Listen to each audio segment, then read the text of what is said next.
ଶରଣପୁର ଜଙ୍ଗଲରେ ଆଗକୁ ହୋଲି ଉତ୍ସବ ଆସୁଥିବାରୁ କଳାକାଉ ଏବଂ ତାର ସାଙ୍ଗ ମିଟୁ ଚଢ଼େଇ ହୋଲି ବିଷୟରେ କଥାବାର୍ତ୍ତା ହେଉଥିଲେ। ଆରେ ସାଙ୍ଗ, ଆଗକୁ ହୋଲି ଉତ୍ସବ ଆସୁଛି। ଜଙ୍ଗଲରେ ସମସ୍ତ ଚଢ଼େଇ ହୋଲି ଖେଳି ମଉଜ ମସ୍ତି କରିବେ। ଗତ ବର୍ଷ ଆମ ଜଙ୍ଗଲରେ ହୋଲି ରଙ୍ଗ ମିଳୁନଥିବାରୁ ଆମେ ସମସ୍ତେ ପୂର୍ବପଟ ଜଙ୍ଗଲକୁ ଯାଇ ହୋଲି ରଙ୍ଗ କିଣି ଆଣିଥିଲୁ। ମୁଁ ଭାବୁଛି ଏଇ ବର୍ଷ ଆମେ 2 ଜଣ ହୋଲି ରଙ୍ଗ କିଣି ଆଣି ଆମ ଜଙ୍ଗଲରେ ବିକ୍ରି କଲେ କେମିତି ହୁଅନ୍ତା? ହଁ ସାଙ୍ଗ, ଏକଦମ ଠିକ କଥା କହିଛୁ। ଆଉ ବିଳମ୍ବ କାହିଁ କରୁଛୁ? ଚାଲ ଏବେଠାରୁ ହୋଲି ରଙ୍ଗ ବିକ୍ରି କରିବାରେ ଲାଗିଯିବା।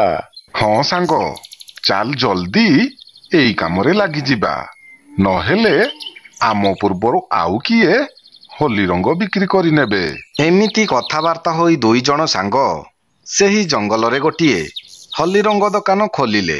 ସେହି ଜାଗାରେ ଗୋଟିଏ ହୋଲି ରଙ୍ଗ ଦୋକାନ ଥିବାରୁ ଜଙ୍ଗଲର ସମସ୍ତ ଚଢ଼େଇ ତାଙ୍କ ହୋଲି ରଙ୍ଗ ଦୋକାନକୁ ହୋଲି ରଙ୍ଗ କିଣିବାକୁ ଆସିଲେ। ଜଙ୍ଗଲରେ ଗୋଟିଏ ରଙ୍ଗ ଦୋକାନ ହୋଇଥିବାରୁ ତାଙ୍କର ଭଲ ବେପାର ମଧ୍ୟ ହେଉଥିଲା। କାଉ ଭାଇ, ଯେତେ ଟଙ୍କା ଲାଗୁ ପଛେ ମତେ 1 ନମ୍ବର ହୋଲି ରଙ୍ଗ ଟିକେ ଦିଅ। ସେ 2 ନମ୍ବର ହୋଲି ରଙ୍ଗ ନେଇ ମୁଁ କାହା ସାଥିରେ ହୋଲି ଖେଳିବାକୁ ଚାହୁଁନାହିଁ। କାରଣ ସେ 2 ନମ୍ବର ହୋଲି ରଙ୍ଗ ଖେଳିଲେ ଆମ ଦେହ ପାଇଁ ଜମା ଭଲ ନୁହେଁ। ବୁଝିଲୁ ରାନୀ ଦିଦି, ତମେ ଜମା ବ୍ୟସ୍ତ ହୁଅ ନା। ଆମେ 2 ନମ୍ବର ହୋଲି ରଙ୍ଗ ବିକ୍ରି କରୁନାହୁଁ। କେବଳ ଆମ ପାଖରେ 1 ନମ୍ବର ହୋଲି ରଙ୍ଗ ପାଇବ।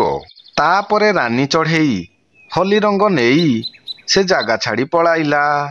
କଳାକାଉ ଏବଂ ମିଟୁ ଚଢ଼େଇ ଅଧିକ ଲାଭ ଆଶାରେ 2 ନମ୍ବର ହୋଲି ରଙ୍ଗକୁ 1 ନମ୍ବର ହୋଲି ରଙ୍ଗ କହି ଜଙ୍ଗଲର ସମସ୍ତ ଚଢ଼େଇକୁ ବିକ୍ରି କରି ଠକୁଥିଲେ। ହଇଓ ଶୁଣୁଛ, ଚଢ଼େଇ ମାନେ କହୁଛନ୍ତି ଆମ ଜଙ୍ଗଲରେ କାଉ ଏବଂ ମିଟୁ ଚଢ଼େଇ ହୋଲି ରଙ୍ଗ ଦୋକାନଟିଏ ଖୋଲିଛନ୍ତି। ଆସନ୍ତା କାଲି ତ ହୋଲି ଅଛି, ଯାଉନ ସେମାନଙ୍କ ଦୋକାନରୁ ହୋଲି ରଙ୍ଗ ଟିକେ କିଣିକି ଆଣିବ। ହଉ ଠିକ ଅଛି, ତମେ ଘରେ ଏକା ଥାଅ।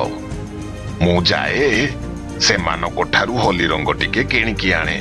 ଏମିତି କହି ଶାଗୁଣା ହୋଲି ରଙ୍ଗ କିଣିବାକୁ କାଉ ଏବଂ ମିଟୁ ଚଢ଼େଇ ଦୋକାନକୁ ଗଲା। କାଉ ଭାଇ, ତୁମ ଭାଉଜ କହିଛନ୍ତି 1 ନମ୍ବର ହୋଲି ରଙ୍ଗ ଟିକେ ଦିଅ, ନହେଲେ ସେ ମୋ ଉପରେ ବହୁତ ରାଗିବେ।